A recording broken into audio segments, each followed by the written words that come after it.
Hello everyone. So আপোনালোকে গম পাই যে গোটেই ভাৰতবৰ্ষত ষ্টুডেণ্ট প্ৰটেষ্ট হৈ আছে, ৰাইট? ষ্টুডেণ্ট প্ৰটেষ্ট কিয় হৈ আছে সেইটো চাগে গম পায় আৰু বিভিন্ন কাৰণ গম পায় যে NEET paper leak, Sonam Wangchuk যিয়ে তেখেত হাংগাৰ ষ্ট্ৰাইক কৰি আছে। বাট মেইন কাৰণটো কি হয়? মূল সমস্যাটো কি হয়? মূল সমস্যাটো হৈছে একাউণ্টেবিলিটি। একাউণ্টেবিলিটি এইখিনি সকলোৱে নিউজত পঢ়ি আছে, হয়নে? সকলোৱে এই শব্দটো একাউণ্টেবিলিটি শব্দটো সদ্যহতে সকলোতে দেখি আছে, চবতে নিউজত পাই আছে, নিউজ পেপাৰত পাই আছে, মিডিয়াত, ছচিয়েল মিডিয়াত পাই আছে, ৰাইট? ইলেক্ট্ৰনিক মিডিয়া পাই আছে, চবতে পাই আছে। বাট একাউণ্টেবিলিটি লগত জড়িত যোনখিনি জানিব লগা কথা সেইখিনি হয়তো বহুতে নাজানে আৰু নজনাৰ কাৰণে হয়তো আমাক যেতিয়া সোধে যে একাউণ্টেবিলিটি কি হয়, আপুনি ভাবে নে যে চৰকাৰ একাউণ্টেবল হয়, আমি উত্তৰ দিব নোৱাৰো। সেই ক্ষেত্ৰত মই আজি ক্লাছটো লৈ আহিছো যাতে সকলোৱে বুজি পায় যে একাউণ্টেবিলিটি কি হয়, একাউণ্টেবিলিটি কিয় হ'ব লাগে আৰু একাউণ্টেবিলিটি কিয় গুৰুত্ব ভাৰতৰ কাৰণে, বিশেষকৈ যিহেতু এখন ডেমক্ৰেচি হয়। So' everyone welcome back to ইকুইপাত ই-লাৰ্ণিং প্লেটফৰ্মৰ প্যাখী শইকীয়া।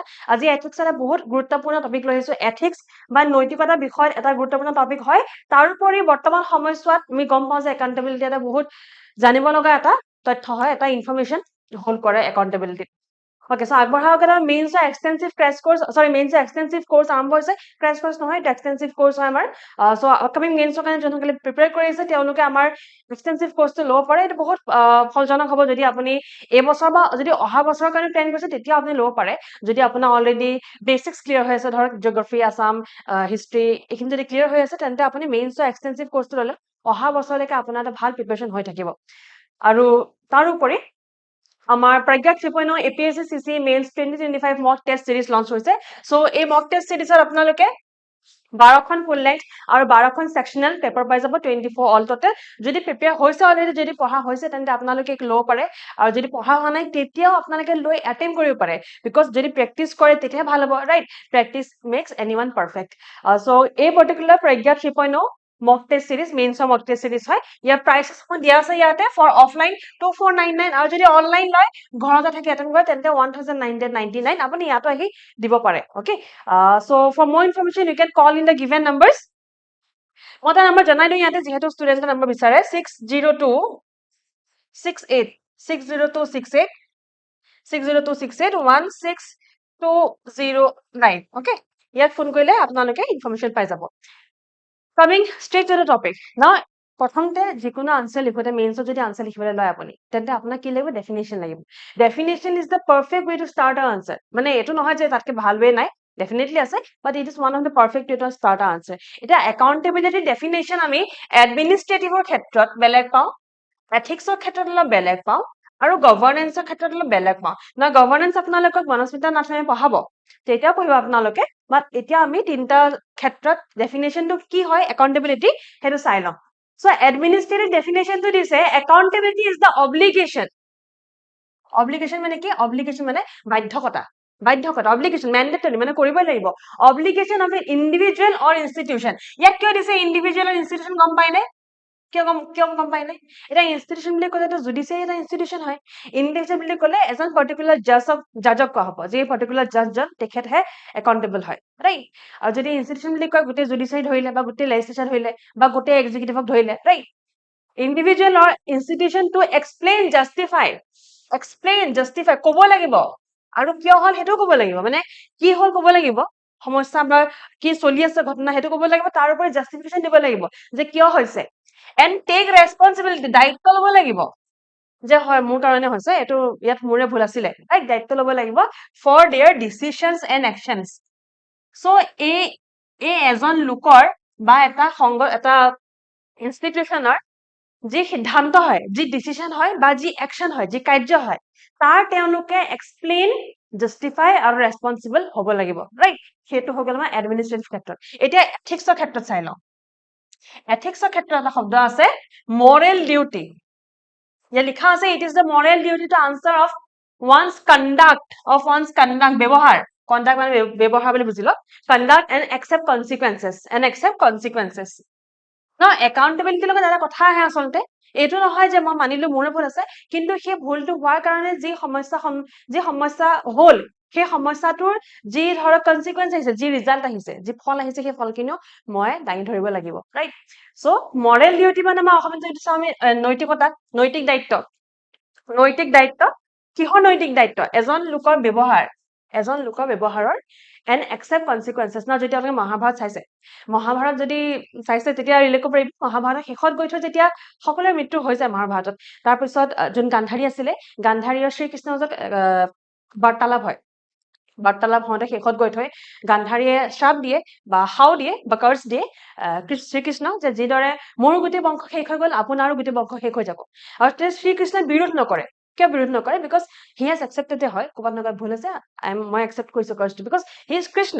তেওঁ যি ইচ্ছা কৰি কৰিব পাৰে। According to Mahabharata is the supreme of all, হয় নাই? যদি সুপ্ৰিম অফ অলেও একচেপ্ট কৰি লৈছে যে হয় কিবা এটা ভুল হ'ল, তেওঁ যোনটো কাৰ্ছ দিছে, যোনটো হাও দিছে, যে যি তেওঁ কৈছে যে মোৰ গোটেই বংশ শেষ হৈ যাব, মই এইটো আঁকোৱালি লৈছো।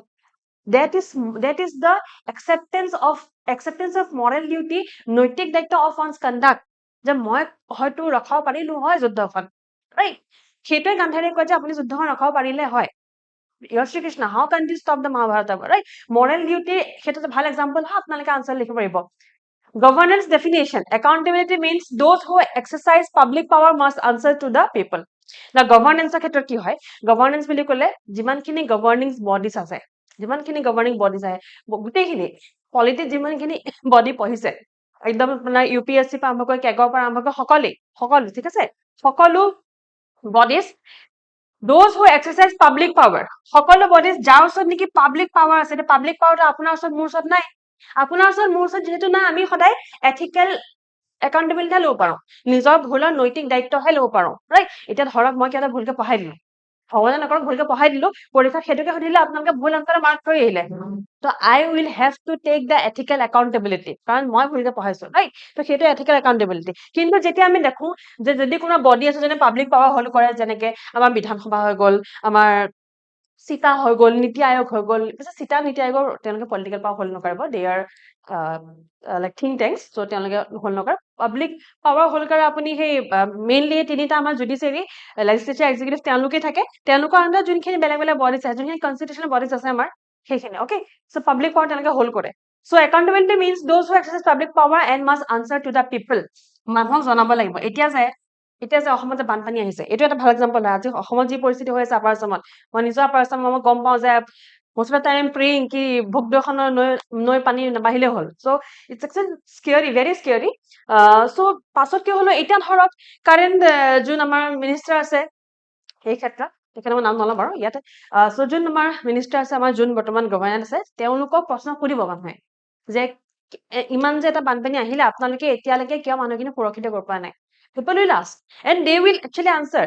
আপোনালোকে দেখিব নিশ্চয় যিকোনো মিনিষ্টাৰ, আমাৰ CM ছাৰে হওক বা বেলেগ মিনিষ্টাৰ হওক, they don't run away from the questions. প্ৰশ্ন হ'লে তেনেকৈ উত্তৰ দিয়ে যে এইটো কিয় হৈছে। CM ছাৰে বহুত ভালকে প্ৰেছ মিট কৰে, তেওঁলোকে কৈ যায় যে এইটো সমস্যা হ'ল, আমি এইটো সমাধান লৈছো, আৰু ভৱিষ্যতে নহ'লে এইখিনি কাম কৰিম, ৰাইট?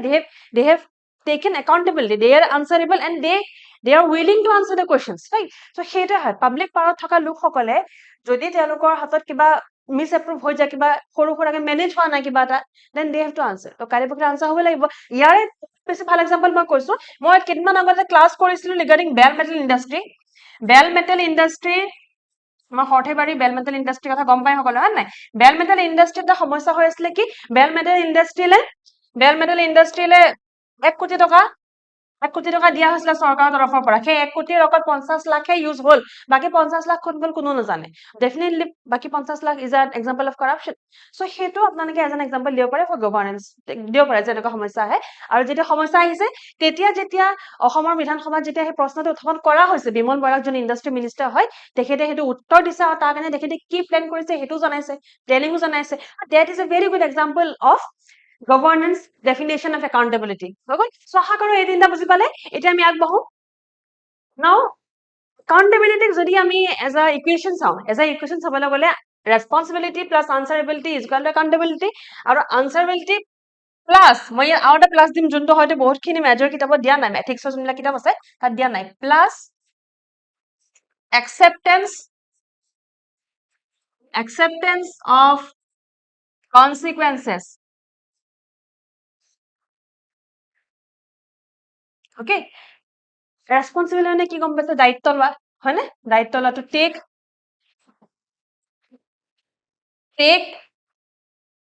or accept লিখিছো, accept one's মিষ্টেক যে হয় এইটো মোৰ দায়িত্ব আছিলে ভুল হৈছে আনচাৰেবিলিটি কিয় ভুল হৈছে why কিয় ভুল হৈছে আনচাৰ দিব লাগিব accept the consequences plus accept the consequences right they have to take যে কি কাৰণে ভুলটো হ'ল মোৰ দায়িত্বত আছিলে কি কাৰণে ভুলটো হ'ল আৰু ইয়াৰ যি ৰিজাল্ট হৈছে যে ইয়াৰ প্ৰবলেম যি এৰাইজ হৈছে সেই প্ৰবলেমটোৰ কাৰণে সেই প্ৰবলেমখিনি মই মোৰ পাতি ল'ম সেই সমস্যাখিনি মই মোৰ পাতি ল'ম আৰু মোৰ পাতি মই যি ইয়াৰ কনচিকুৱেঞ্চেছ হয় যি ইয়াৰ ফল হয় মই সেইটো ভুগিবলৈ ৰেডি ৰাইট আৰু তাৰে উত্তৰ হৈছেগে গৈ থয় একাউণ্টেবিলিটি তাৰে উত্তৰ হৈছে গৈ থয় একাউণ্টেবিলিটি নাও এটা বহুত সহজ এক্সাম্পল এইটো সৰুতে হয়তো বহুতে দেখিছে মাকে পিতেকক দিলে 500 rupees 500 টকা দিলে 500 টকা দি ক'লে যে 200 টকাৰ 200 rupeesৰ আটা লৈ আহিবা ঠিক আছে আটা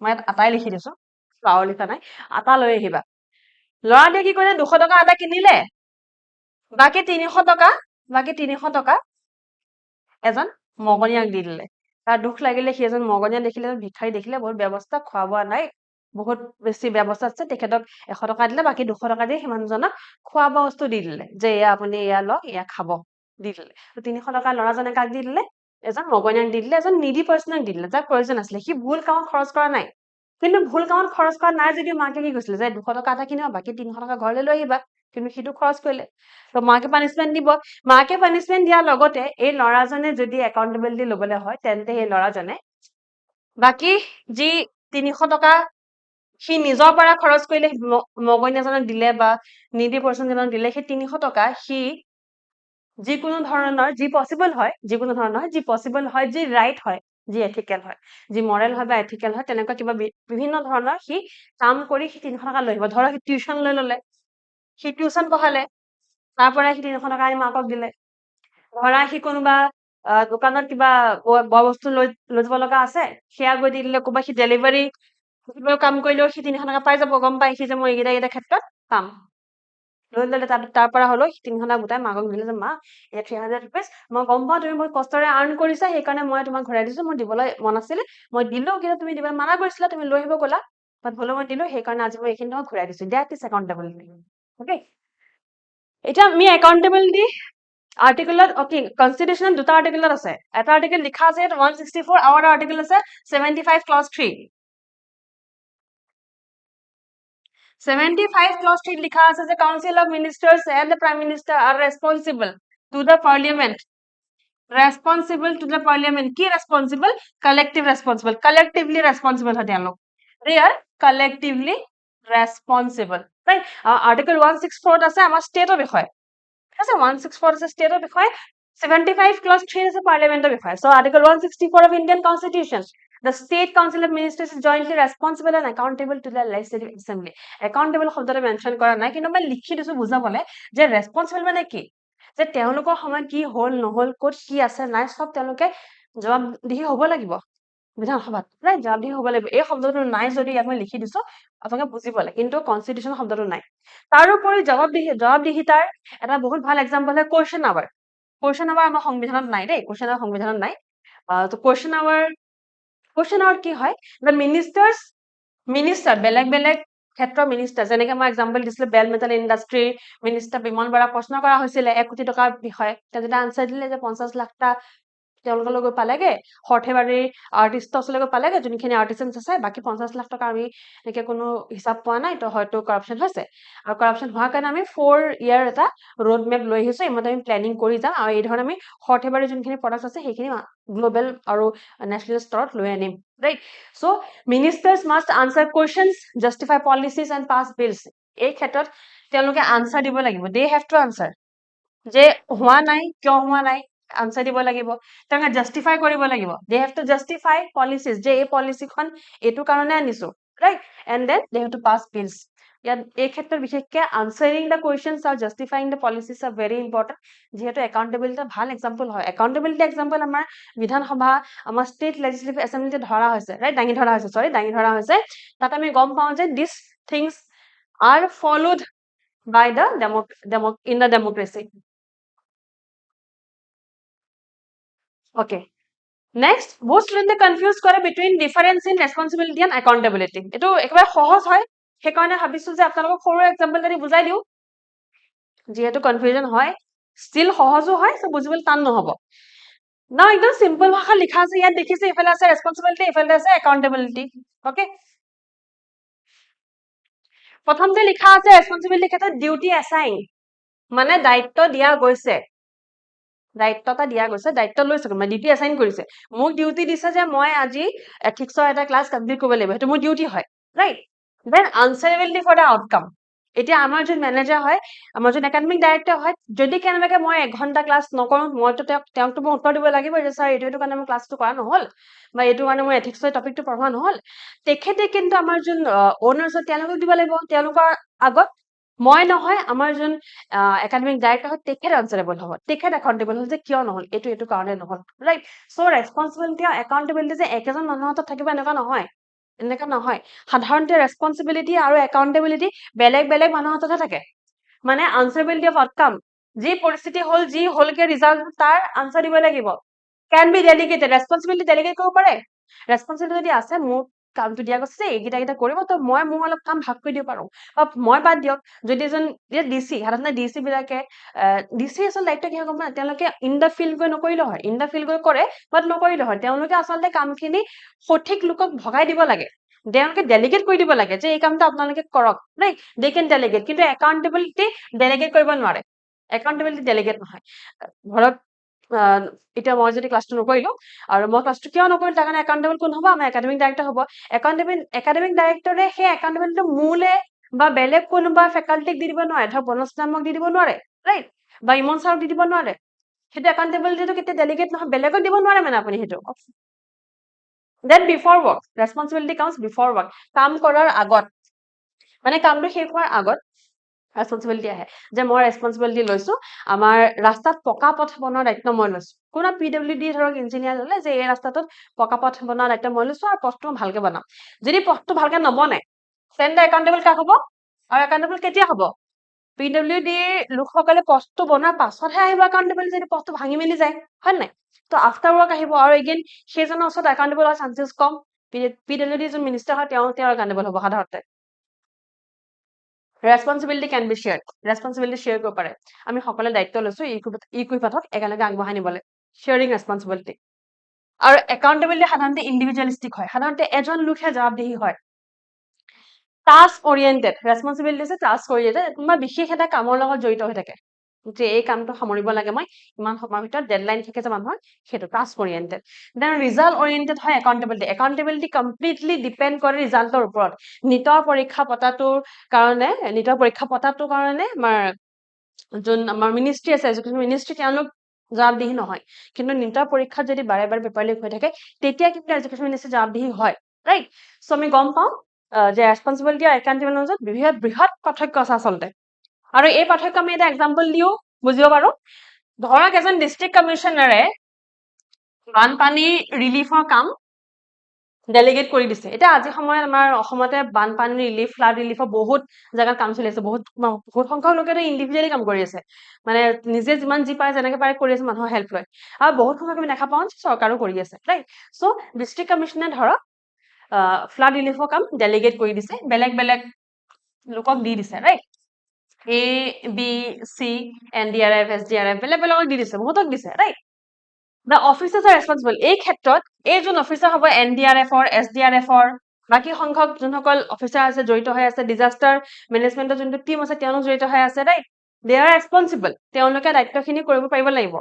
বাট যদি ৰিলিফ ফেইল হয়, যদি কিবা কাৰণে সাহায্যখিনি গৈ নাপায়গে, যদি কিবা কাৰণে যোনসকলে পাব লগা আছে তেওঁলোকে নাপায়গে, বেলেগ মানুহে পাই যাগে। এতিয়া বৰ্তমান মই নিউজত পাই আছো, বহু জেগাত দেখিছো যে বহুত সংখ্যক লোকে নিজকে মিছাকে বানপীড়িত বুলি কৈ ৰিলিফসমূহ লৈ গৈছে, কিছুমান লোক আছে এনেকুৱা, সেইটো নিউজত দিয়া গৈছে। নিউজত মানে অকল নিউজো নহয়, কিছুমান লোকে প্ৰাইভেটলিও এইটো বস্তু আপলোড কৰিছে যে আমি বানপীড়িত একচুৱেলি হয়, আমি এনেকুৱা পানীত আছো, কিন্তু আমালৈ ৰিলিফ অহাই নাই, যোনসকল লোক ভাল অৱস্থা আছে তেওঁলোকেহে ৰিলিফখিনি লৈ গৈছে, বেলেগৰ নাম লৈ লয়, ৰাইট? চ' ৰিলিফ ফেইলো হয় কেতিয়াবা, আৰু যদি ৰিলিফ ফেইল হয় তেতিয়া কিন্তু এই অফিচাৰ কেইজন যে আছে তেওঁলোক তেতিয়া উত্তৰদায়িত্ব ল'ব নালাগে, তেতিয়া উত্তৰদায়িত্ব ল'ব লাগিব ডিষ্ট্ৰিক্ট কমিশ্যনাৰে, তেতিয়া একাউণ্টেবল হ'ব district commissioner, right? So district কমিশনাৰে কামটো ডেলিগেট কৰিব পাৰে ঠিকেই, কিন্তু একাউণ্টেবিলিটি তেখেতেহে ল'ব লাগিব, ৰেছপন্সিবিলিটি কিন্তু অফিচাৰক দিয়া হয়। আৰু কিছুমান এক্সাম্পল চাই লওঁ, যদি এথিক্সত এবাৰতো এথিক্সত একাউণ্টেবিলিটিৰ প্ৰশ্ন হোৱাৰ চান্সেছ বহুতেই বেছি আছে। এক্সাম্পল চাই লওঁ, বেছিভাগ এক্সাম্পল আমাৰ ইণ্ডিয়াতে আছে, বাট মই আপোনালোকক প্ৰথমতে এটা ৱৰ্ল্ড এক্সাম্পল দিওঁ। পৰ্চুগালৰ এগৰাকী হেল্থ মিনিষ্টাৰ আছিল, মাৰিয়া, তেখেতৰ সম্পূৰ্ণ নামটো মানে জানে, মাৰিয়া এনে ফাৰ্ষ্ট নেমটো। Portugal health minister quits after pregnant Indian women dies. কিন্তু এইটো নহয় যে অকল এই ভাৰতীয় মহিলাগৰাকী মৰাৰ পাছতহে তেখেতে পদত্যাগ কৰিছে, এনেকুৱা নহয়। হেল্থ চিষ্টেমটোত আগৰ পৰাই সমস্যা চলি আহিছে, আগৰ পৰাই এই তেওঁলোকৰ পৰ্চুগালৰ হেল্থ চিষ্টেমত সমস্যা চলি আহিছে, তললৈ গৈ আছে চিষ্টেমটো। যেতিয়া এই মহিলাগৰাকীৰ মৃত্যু হ'ল, তেখেতৰ কাৰ্ডিয়াক এৰেষ্টৰ মৃত্যু হৈছিলে মহিলাগৰাকীৰ, চ' যেতিয়া মৃত্যু হ'ল ভাৰতীয় মহিলাগৰাকী, তেতিয়া পিক পাই গ'লগে, তেতিয়া ইট ইজ পিক, মানে হেল্থ চিষ্টেমত যি ফেইলিয়ৰ হৈ আছে সেইটো পিকত পাই গ'লগে, আৰু লোকে প্ৰটেষ্ট কৰা আৰম্ভ কৰিলে এজ এ ৰিজাল্ট ইন 2022, এইটো 2022 চনৰ কথা, ঠিক আছে, বহুত বেছি পুৰণা নহয়, 4 বছৰ পুৰণা, 2022 চনৰ কথা। 22 চনত তেখেতে একাউণ্টেবিলিটি লৈ she resign, okay, she resign, she step back. So' example of accountability. Next, এইটো একেবাৰে OG, একেবাৰে অৰিজিনেল এক্সাম্পল অফ একাউণ্টেবিলিটি বিষয়ত য'তে পঢ়ে আপোনালোকে নিশ্চয় লাল বাহাদুৰ শাস্ত্ৰীয়ে যে এটা সময়ত ৰেজিগনেশ্যন দিছিল 1956ৰ ট্ৰেইন দুৰ্ঘটনাৰ পাছত, হয়নে? সকলোৱে জানে এইটো বস্তু, জানে নে আপোনালোকে? লাল বাহাদুৰ শাস্ত্ৰীয়ে যে ৰেজিগনেশ্যন দিছিলে 1956ত তামিলনাডুৰ ৰেল দুৰ্ঘটনাৰ পাছত, এইটো এক্সাম্পল সকলোৱে জানিব লাগে। একেবাৰে মই কৈছো ন, OG এক্সাম্পল, একদম অৰিজিনেল এক্সাম্পল, চবে গম পায় তেওঁৰ বিষয়ে। আৰু যেতিয়া তেখেতে ৰেজিগনেশ্যন দিছিলে, ইনফেক্ট কাৰণ তেখেতক কোনো দোষী বুলি কোৱা নাছিল, তেখেতে নিজে দায়িত্ব লৈছিলে। ৰেজিগনেশ্যন দিওঁতে জৱাহৰলাল নেহৰুজীয়ে তেখেতৰ ৰেজিগনেশ্যন একচেপ্ট কৰা নাছিলে প্ৰথমবাৰ, তেখেতে ছেকেণ্ডবাৰ আকৌ ৰিজাইন কৰিছে যে নহয়, মই actually I want to resign, I am taking responsibility, মই ভাবো মই গিল্টি হয়। ছেকেণ্ড টাইম ৰিজাইন কৰোঁতেহে PM নেহৰুৱে, তেতিয়া প্ৰাইম মিনিষ্টাৰ জৱাহৰলাল নেহৰুৱে তেতিয়া তেখেতৰ ৰেজিগনেশ্যন একচেপ্ট কৰিছে। দেন বহুতে নাজানে যে আমাৰ ভি কে কৃষ্ণ মেনন আমাৰ ডিফেন্স মিনিষ্টাৰ আছিলে দেই, তেখেত ডিফেন্স মিনিষ্টাৰ আছিলে। 1962 যি চিনো ইণ্ডিয়া ৱাৰ হৈছিলে, 1962 ইনিচিয়েল ষ্টেজত ৱাৰৰ যুদ্ধৰ ইনিচিয়েল ষ্টেজত ইণ্ডিয়া হাৰিছিলে, তেতিয়া তেখেতে একাউণ্টেবিলিটি হয়, পাছলৈ তেখেতে ৰিজাইন দিছিলে। সেইটো সময়তে দিয়া নাই, কেইদিনমান পাছত তেখেতে ৰিজাইন দিছে। He has taken the responsibility and accountability and he resign.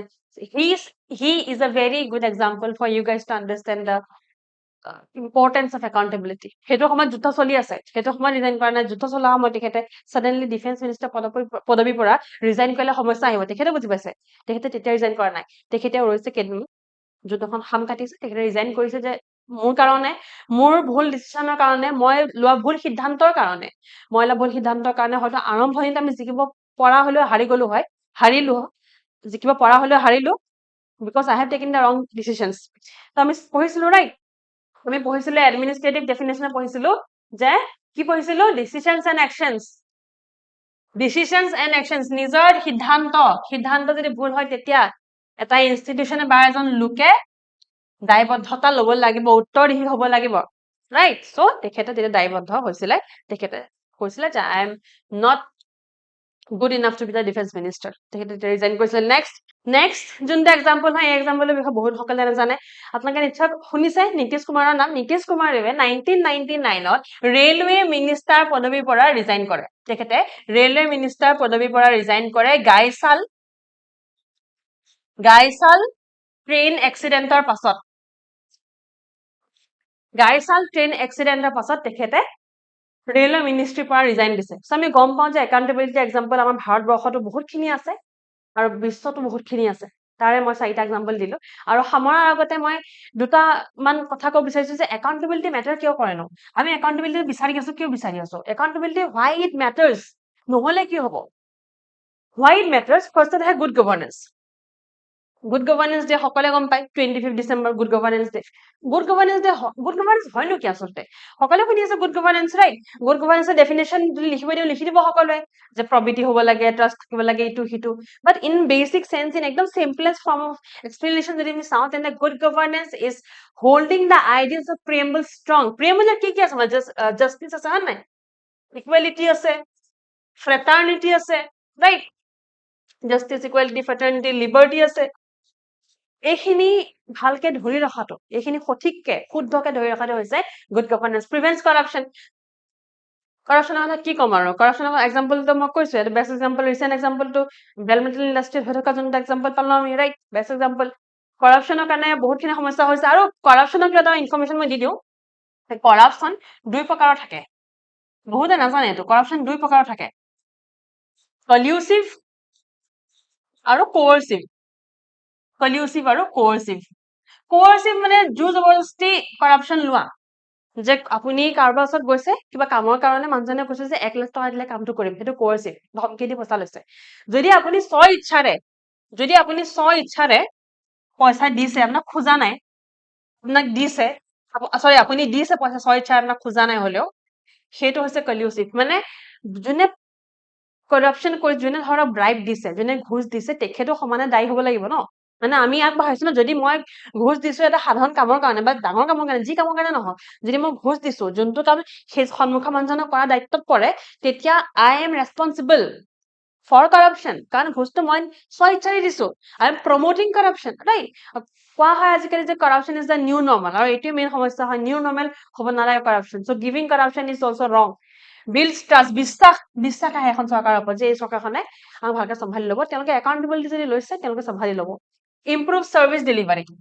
এতিয়া আমাৰ যোনখিনি ইনষ্টিটিউশ্যন আছে, বেছিক 3টা ইনষ্টিটিউশ্যন, জুডিচিয়াৰী, লেজিসলেচাৰ এণ্ড আমাৰ executive, what are their main duties? To deliver service. জুডিচিয়াৰীয়ে জাষ্টিচ ডেলিভাৰ কৰে, ৰাইট। পাৰ্লিয়ামেণ্টে বা লেজিসলেচাৰে তেওঁলোকে ডেলিভাৰ কৰে equality, while promoting, while forming policies, right, while forming ধৰক আইডিয়াছ বা প্ৰজেক্টছ, যে এইখিনি কাম কৰিব লাগিব। এক্টিভ পলিচি তেওঁলোকৰ হয়, কাৰ হয়? চেণ্টাৰৰ হয়।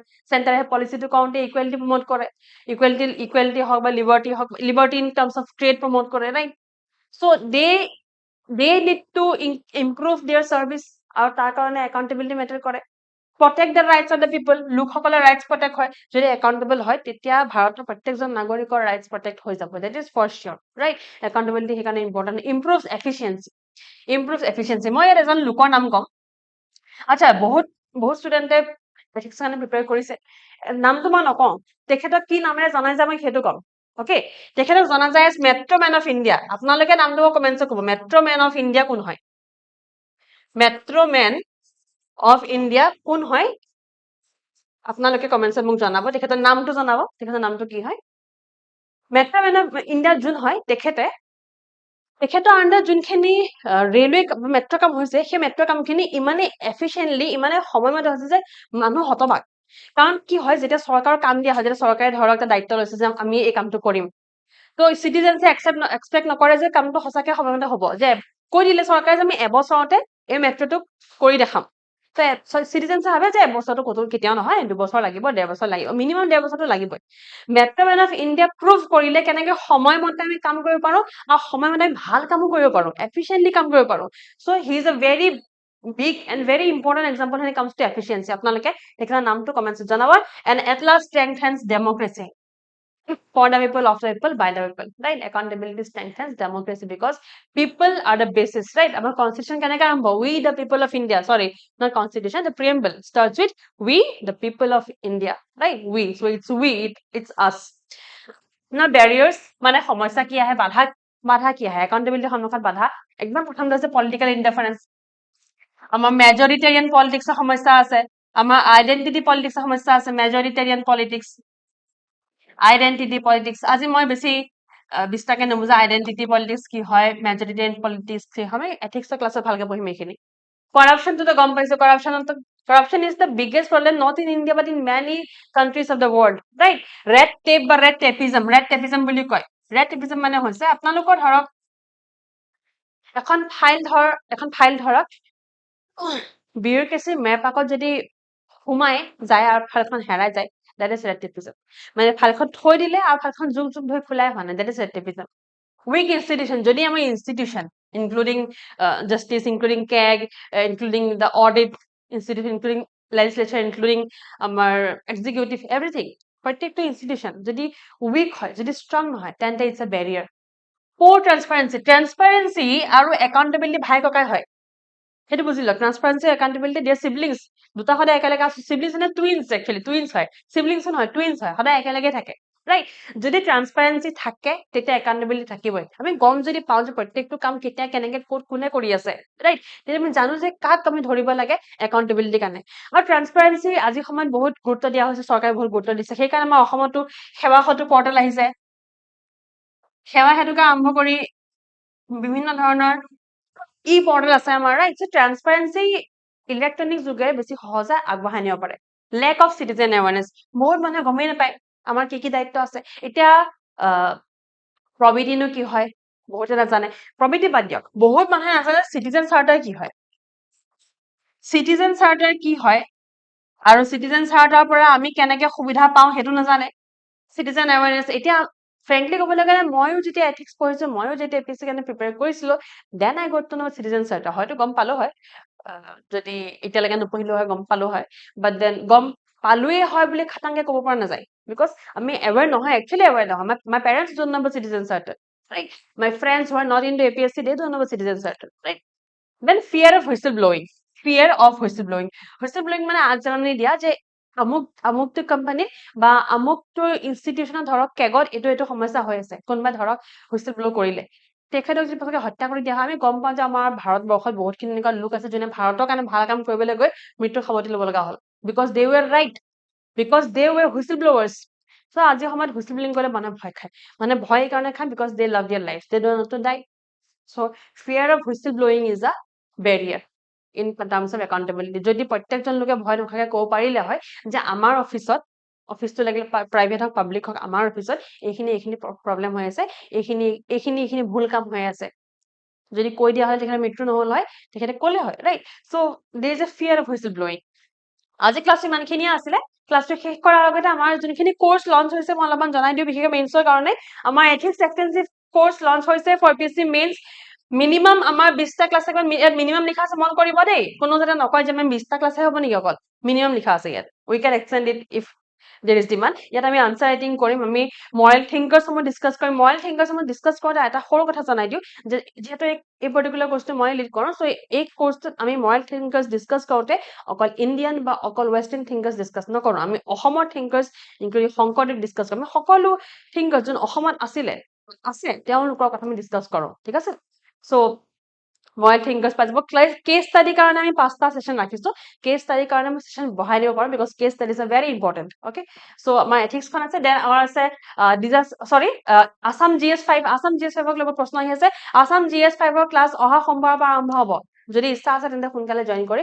সোনকালে আপোনালোকে আগবাঢ়ি আহক আৰু আছাম GS5 কোৰ্চটো জইন কৰক মাষ্টাৰ কোৰ্চ হয় মই শ্যামল সেনাপতি ছাৰ বনস্মিতা নাথ আমি সকলো জড়িত থাকিম এই পাৰ্টিকুলাৰ কোৰ্চটো this is a very vast course so' we have divided it among us and will make sure যে সকলো যাতে প্ৰত্যেকটো স্তৰ ক্লিয়াৰ হৈ যায় অ'কে আৰু মেইনছৰ কাৰণে যিহেতু পঢ়িম আমি কুৱেশ্যন আনচাৰ ফৰ্মেটত পঢ়িম বিশেষকৈ আমি এটা কুৱেশ্যন ল'ম and then will discuss the question how to write the question how you can attempt the answer how you can attempt the question sorry ইয়াতে কাৰেণ্ট এফেয়াৰ্ছ থাকিব বাকী সকলো থাকিব ধৰক অসমৰ ভূগোল অসমৰ অৰ্থনীতি অসমৰ ৰাজনীতি অসমৰ ইতিহাস থাকিবই তাৰোপৰি থাকিব আছাম কাৰেণ্ট এফেয়াৰ্ছ কিয়নো আমাৰ এডিটৰিয়েলছটো বহুত ইম্পৰ্টেণ্ট চ' মই এডিটৰিয়েলছক লৈ যি ক্লাছ আছে সেইখিনি যেনেকৈ ইউটিউবত আনো ঠিক তেনেকৈ মই আমাৰ এপতো এই পাৰ্টিকুলাৰ কোৰ্চটোত আপোনালোকে এডিটৰিয়েলছটো পাই যাব আৰু আনচাৰ ৰাইটিংটো প্ৰত্যেকটো কোৰ্চ পাব যিমানকেইটা আমাৰ মেইনছৰ কোৰ্চ আছে গোটেইকেইটাত আপোনালোকে আনচাৰ ৰাইটিং পাই যাব আনচাৰ ৰাইটিং যোগেৰে আমি একচুৱেলি পঢ়াওঁ বিশেষকৈ ডিজাষ্টাৰ মেনেজমেণ্ট ইণ্টেনচিভ কোৰ্চ শ্যামল সেনাপতি ছাৰৰ এইটো কৈছে তেখেতে লিড কৰে ডিজাষ্টাৰ মেনেজমেণ্ট কোৰ্চটো ডিজাষ্টাৰ মেনেজমেণ্ট আজিৰ সময়ত ডিজাষ্টাৰ মেনেজমেণ্ট বহুত ইম্পৰ্টেণ্ট হয় যদি গম পায় যে ভাৰতবৰ্ষত কিনো হৈ আছে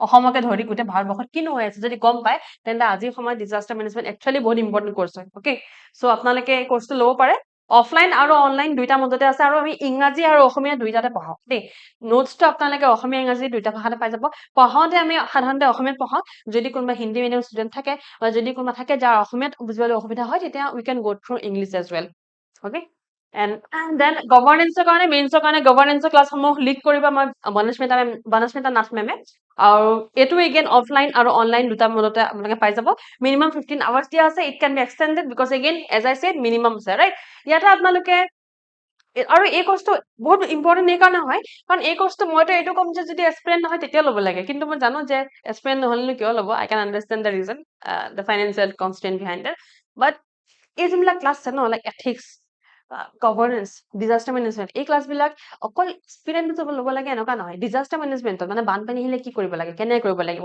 কি সমস্যাৰে আমি সমস্যাবিলাক কেনেকে সমাধান কৰিব পাৰো, ৰাইট? গভৰ্নেন্স, আমাৰ কি ৰাইটছ আছে, আমাৰ কি অধিকাৰ আছে। চিটিজেন চাৰ্টাৰনো কি হয়? গভৰ্নেন্সত আহে। এথিক্সত আহে নৈতিকতা। আমি মানুহ হিচাপে কেনেকুৱা হ'ব লাগে, নৈতিকতা, ৰাইট? চ' এই চাবজেক্টখিনি অকল যে এক্সপিৰিয়েঞ্চ ল'ব লাগে এনেকুৱা নহয়। এক্সপিৰিয়েঞ্চ ল'ব লাগিবই, বিকজ পৰীক্ষা আছে আগত, বা চিটিজেন্সৰ কাৰণেও এইখিনি চাবজেক্ট বহুত বেছি ইম্পৰ্টেণ্ট হয়। চ' ইয়াত এগেইন গম পাইছে আপোনালোকে গোটেই চিলেবাছখন বহুত বিতংকে কভাৰ কৰা হ'ব। Okay, so' this was all about today's class. এইকেইটাকে আদি কৰি বাকী সকলো চাবজেক্ট যেনেকে এছে হৈ গ'ল, আমাৰ ইণ্টাৰনেল চিকিউৰিটি হৈ গ'ল, বাকী সমূহ চাবজেক্টৰ আমাৰ এনেকে কোৰ্চ আছে। মই জাষ্ট 3টাৰ এক্সাম্পল লৈ আহিছো। বাকী সকলো চাবজেক্ট আপোনালোকে কোৰ্চ পাই যাব। মেইনছ এক্সটেনচিভ কোৰ্চটোতো আছে। আৰু যদি আপোনালোকে ভাবি আছে যে প্ৰিলিমছৰ ৰিজাল্ট অহালৈকে, আৰু প্ৰিলিমছৰ ৰিজাল্ট বহুত বেছি দিনো নাই। Today is 25th of July, right? So' বহুত বেছি দিন নাই, অতি সোনকালে ৰিজাল্ট আহিব। আৰু যেনেকে মই কৈছিলো সিদিনা এটা ৰিলছত, যদি দেখিছে ৰিলটো, ক'ৰবাত কোনোবাই আজিৰ সময়ত হয়তো পঢ়ি আছে, হয়তো বহুত দিনৰ পৰা পঢ়ি আছে কোনোবা এজন ষ্টুডেণ্টে, আৰু সেই ষ্টুডেণ্টজন আপোনালোকে কিন্তু বহুত বেছি আগবাঢ়ি আছে এতিয়া। he or she has not wasted the time. তো মই আশা কৰোঁ আপোনালোকৰ যাতে এই ভুলটো নকৰে। প্ৰিপেয়াৰ কৰে সোনকালে, অ'কে? ভালকে প্ৰিপেয়াৰ কৰক, ভালকে ষ্টাৰ্ট কৰক নিজৰ জাৰ্ণি, ৰৈ নাথাকক ৰিজাল্ট অহালৈকে, বিকজ ৰিজাল্ট অহালৈকে ৰৈ থাকিলে পৰীক্ষালে বেছি দিন নাথাকে আৰু। পৰীক্ষালে 2 মাহ থাকিব, বা খুব বেছি 2.5 মাহ থাকিব মেক্সিমাম। এবাৰতো APSC ৰেকৰ্ড কৰিছিলে এমাহৰ ভিতৰতে পৰীক্ষা পাতি, তো সেইটো হ'বলৈও আছে, right? So' stay prepared and start the preparation with আছ।